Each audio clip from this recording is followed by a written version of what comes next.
来乡亲啊，继续来追踪外号少爷的这个台湾的通缉犯，伫咧泰国去互枪杀。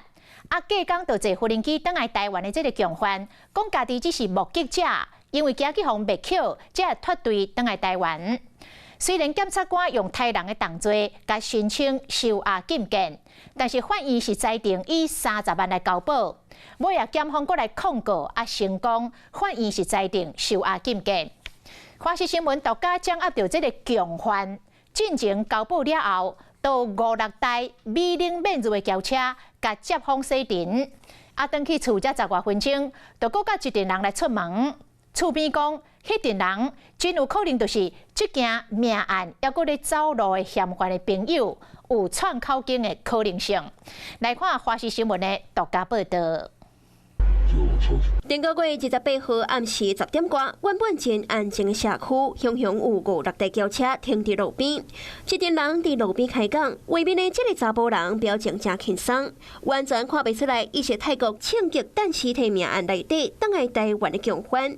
接到30万交保出来，都有一群朋友替伊接风。他每天进进出出，底下这个是他舅舅啊，上面是他妈妈嘛。一飞车有没有好几趟啊？有，一来就好几部车进来，都是宾士，有3台。都是载他回来？没有，他自己也开宾士啊，还有一些骑机车的。小社区雄雄出现真济青混人，互厝边真怀疑。问来才知影，枪击命案返来台湾的共犯，都是熟悉自好，当然亲戚朋友拢真低调。周玉凡，他出去了，对不对？昨天我还无多钱。生这位共犯顶个月就返来台湾，就互检警约谈，问话了后申请羁押。虽然交保，也毋过厝边讲这群人疑似是共案再度嫌犯的朋友，哪会使排除有犯罪可能？检警共报清查一项查扣的手机啊，发现资料已经互汰了，怀疑讲有偷藏另外一支手机啊。而且伫泰国登机进前，搁调工外省，敢若是想要买杂志，用申诉证提出控告。高等法院经正裁定，台北地方法院改裁定收押禁见。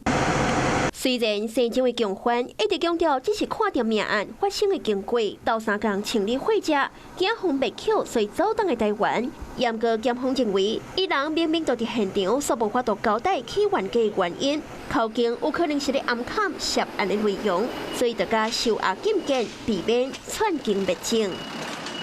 Hello， 我是雷亚，想要抢先掌握最及时的新闻资讯吗？赶快订阅、按赞、开启小铃铛，锁定华视新闻 YouTube 频道。